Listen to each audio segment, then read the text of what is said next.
What's good, Combat Sports fans? You already know it's your boy Bando back at it with another episode of Combat and Kick It. Obviously, we already know this weekend we got UFC 305 in a beautiful card set in Perth. You got the return of Kai Kara France. You got Dan Hooker on the card. You got Israel Adesanya going up against Dricus du Plessis. It's a fantastic card, and I am extremely excited for it. But something came out earlier. I don't know if it was today or if it was yesterday, but Dana White came out and said that the number one contender is Sean Strickland. No matter who wins this fight, does not matter. The next fight is X versus Sean Strickland. Does not matter who wins this fight. It's either going to be Izzy or Dricus. And I like this. I really do like this because if you sit back and look at it, there's something to build up between both of them. You know what I mean? There's something to build up between both of them. So if you have Dricus wins this is a huge fight. If Dricus can get a W over Israel Adesanya in this one, and then proceeds his next fight as a guy he beat for the belt, that's huge. You know, that's a very big matchup and you know, kind of an easy run for him if he got past the toughest fight of his career, right? For Izzy, it's a way for Izzy to finally get that one back because a lot of people do think that Sean's performance was fluke. Not necessarily fluke, but the fact that he beat Izzy the way he did, outstriking him, beating him in a decision, everything like that. Some people were sitting back thinking it was fluke, and I understand. I do understand how you could look at that when you see a guy that is on the caliber of Izzy with striking, and then Sean, who's kind of a nonchalant type of striker and stuff like that. But he did get announced as number one contender. And I think it's just great. I think it makes sense. Now, it does suck because there's always other guys in this middleweight division. This middleweight division is always swirling, right? If Izzy wins this fight, you're right back to shaking up the division again, right? You had Izzy lose to Alex, come back and beat Alex, just lose to Sean right after. It's the division has been shaken up a lot in the past few years. And either Dricus gets this win and he's going to continue a reign and stay on the throne, or Izzy's going to have to come through and do some nasty shit. But either way, both men, no matter what, they got a tough fight ahead of them. If they win this fight, they got a tough fight ahead of them with Sean Strickland. But this Saturday is huge. This Saturday is huge for the middleweights. It's just huge for the fight game. I want to do a more detailed breakdown, you know. I've done a couple detailed breakdowns, but still feel like I don't get detailed enough. I basically just say the same things that I said on the normal breakdown, you know, but I want to start getting into more detailed breakdowns and really dive deep behind what's going to help each fighter win the fight.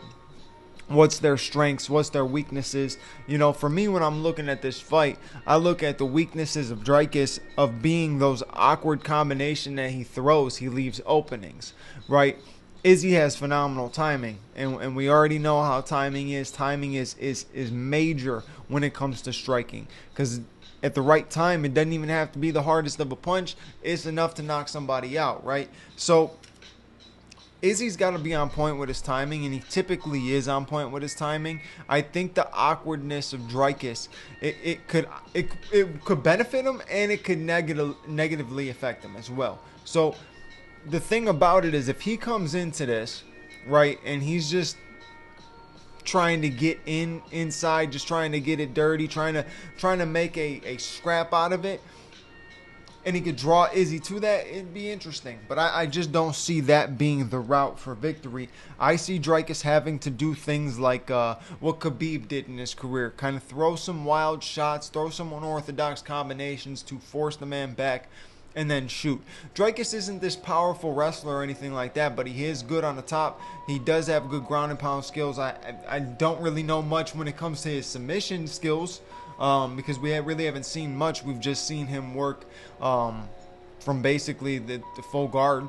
It's basically the only thing we've seen him work from when it comes to the ground. But I can see him working the ground game, mixing it up to keep Izzy thinking, because obviously, you know, Izzy is a striker going in there to strike, and when Israel Adesanya is on point, there's not many people that can stand and hang with Israel Adesanya when it comes to the striking realm. And Dricus knows that he can't hang with him when it comes to that striking realm.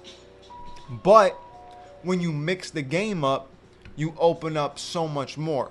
And I think that's what Dricus is going to do. Those are his keys to victory, is opening up the game. You really gotta start mixing up everything to open it up. Find what you can, right? If you're shooting for shots, right, and Izzy's not countering or not seeing the shot come or whatever the case may be, and it's succeeding, right, you got to keep doing it, completely get him off his game. He's going to have to change his entire game plan. He's going to have to go back to the corner. Eugene Behrman's going to have to come up with something different for them to start defending the takedowns and hopefully finding the shot.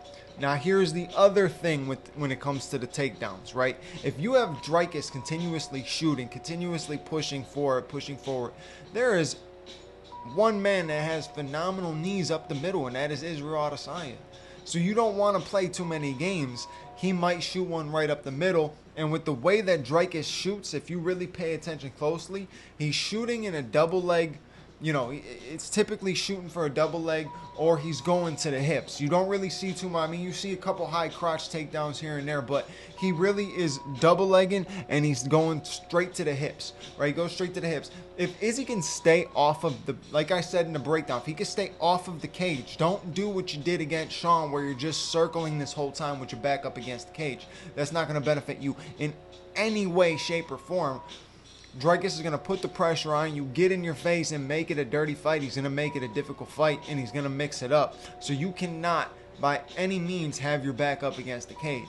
Not to necessarily say that the man's going to take you down, hold you down, and control you like Khabib, but it is every wrestler's dream to see a guy with his back up against the cage from when they shoot. It's beneficial to him. It really is. Like, I watched the open workouts today. You know, I was paying attention to him a little bit, and both men look good, but you can see the how fluent and how clean every strike that Izzy throws is, right? It's precise and everything. And then you just see the kind of awkwardness, sloppiness, flat-footedness that Dricus brings. And you sit back and you kind of wonder, how has this man won this many fights? But he legitimately is skilled. Like, you can't take nothing away from him. The man is legitimately skilled. He proved that when he beat Rob Whittaker, right? To me, every time I watch the fight back with him and Sean, I change my opinion every single time. I don't know who the fuck won that fight at this point, right? But in a fight like Dricus versus Rob, he showed that he has some solid parts of the game. He did the same thing against Darren Till, shows he can come back from the adversity, mix up the game, switch it up, and end up getting the win, right? Darren Till even went out and said a couple things to Izzy on paying attention to the way that Dricus enters, right? If you just get it out of the way enough and you throw that counter punch, or if you're patient, right? You're patient, make him miss, and while he's falling off, boom. Because he falls over a lot. If you make him miss, Dricus falls over a lot. That's why his game is so awkward, because he will fall over and just shoot for a takedown because he knows he's off balance, he's losing position, everything like that, right? You got to pay close attention to the way that he throws. He does throw off balance a lot. He either throws off balance or very flat-footed, but it gets the job done. The awkwardness and weird style of him, it gets the job done. So you can't say nothing about it. And he's gritty. He is gritty when it comes to it. He is, safe to say, he's not a bitch, right? He's willing to get involved in every aspect of the game, whether it's your best part of the game or it's his best part of the game. It does not matter. He's willing to get involved with all of it, and that could benefit him, but it also could end up getting him caught. It's one of those things where it's not like if Dricus gets the fight down, it's over with, or if Izzy keeps the fight standing, it's over with. No, it just depends who comes into this game with into this fight with the better game plan. You have to come in with a sharp game plan. And Eugene Behrman is one of the best coaches in MMA, in my personal opinion, but he's going to have a very long night on Saturday, going back to back to back. I mean, you got Dan Hooker, Kai Kara France, Israel Adesanya, back to back to back. That is a long night for Eugene Behrman, so good luck to him. You know, see if they can get the sweep. Let's see if City Kickboxing can get the sweep. But it's all tough matchups for every single one of them. Every single one of them, very tough matchups. Mateusz and Dan Hooker, I see Mateusz controlling that fight in every aspect. Kai Kara France and Steve Erceg. You know it's going to be a striking matchup. I think Steve Erceg is the better of the two strikers. And then Izzy and Dricus. I think if Izzy gets to his chin early and starts piecing him up and forces Dricus to kind of be frozen, right? You know, like you got to kind of freeze a guy like Dricus not to be able to mix it up. So if Izzy can get to him early, show that he's trying to show some aggression to finish, I think Izzy could have a good night. But if he lets Dricus start controlling the pace, the tempo, and he's backing up against the cage and everything like that, Dricus is going to control it. It's just as simple as that. There's nothing that Izzy's going to be able to do if Dricus is in control of the pace of the first few rounds too, because who knows? We haven't really seen Izzy get like wrestled. So we'll see what happens with it. I don't think Dricus is going to wrestle, but who knows? I saw some people already coming out trying to say Izzy's got that gyno titty. I don't do the accusations. Or maybe I do. Does he have gyno titty? My man says he gets that from smoking weed. You watch the show. I mean, no gyno titty from me smoking weed. I smoke a lot of weed. I'm pretty sure I probably smoke more than him. I'd guarantee that I smoke more than Israel Adesanya, right? So really, you can't put that on weed. Either way, there's no USADA no more. So I guess sit back and say, who gives a flying you know what? Give them all the juice. Both of them. See what happens. Honestly, I've said this before, like just having conversations with friends, having different breakdowns on the podcast when I was doing it on Anchor, on Spotify before. I've talked about it. I truly believe that a lot of these guys are on different things that even if you still had USADA in place, there's stuff that they're probably not hip to yet. There's probably things that aren't considered a steroid but are having the same effects of a steroid.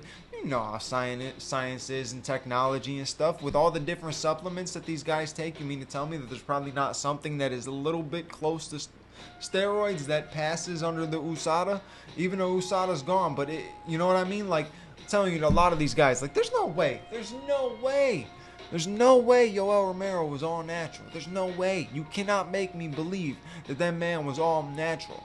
His traps, his shoulders, his abs had abs on top of abs at 40. I mean, yes, he's a Cuban freak, right? But still, you can tell the difference when a guy is on juice when he's not on juice. Look at Vitor, look at TRT Tour, right? Snap back to TRT Tour and then go to Vitor Belfort that fought Lyoto Machida. It's a whole different story when you're looking like a freaking brick, and then you come out and you look like Flubby McFlubberson, and you get, piped down the middle with a kick to the face. That wasn't the Anderson one. That was the Lyoto one. Can you believe that? Same guy, 2 times, front kicked in the face. You would think he would see it coming.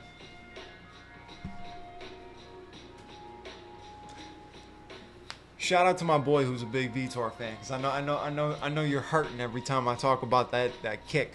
I like to brag about the kick. I like to brag about it, but whatever. But back to what I was saying. Got off track there.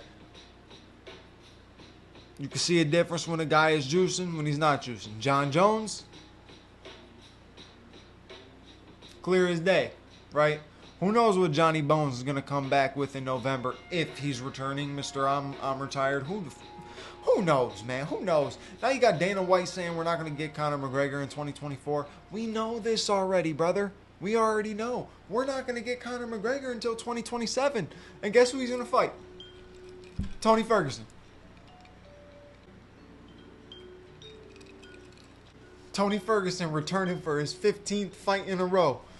Lost 14. Coming back to fight Conor McGregor. You wanna know why it's not gonna be Michael Chandler?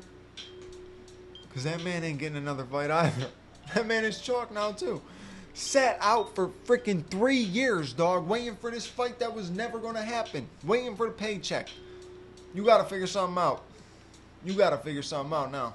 That's for damn sure. That is for damn sure. But either way, you know me. I'm coming through with the episodes. Activity is what I do. So, if you enjoyed this episode or any other episode, I hope you start paying attention. I'm starting to do the reels, the clips, all that kind of stuff, because you know we're upgrading. We're upgrading around these parts. We upgrading around these parts. You know what to do. Like, comment, subscribe. Hit that bell notification button so you know when the next episode is out, because most likely the next episode is probably going to be the review, but who knows? Who knows? I might throw a little something else in there before we get the fights. You know, we got the weigh-ins tomorrow, so we'll see what happens. But I appreciate you guys for watching these videos. As always, I'll catch you on the next episode. Your boy Bando is out.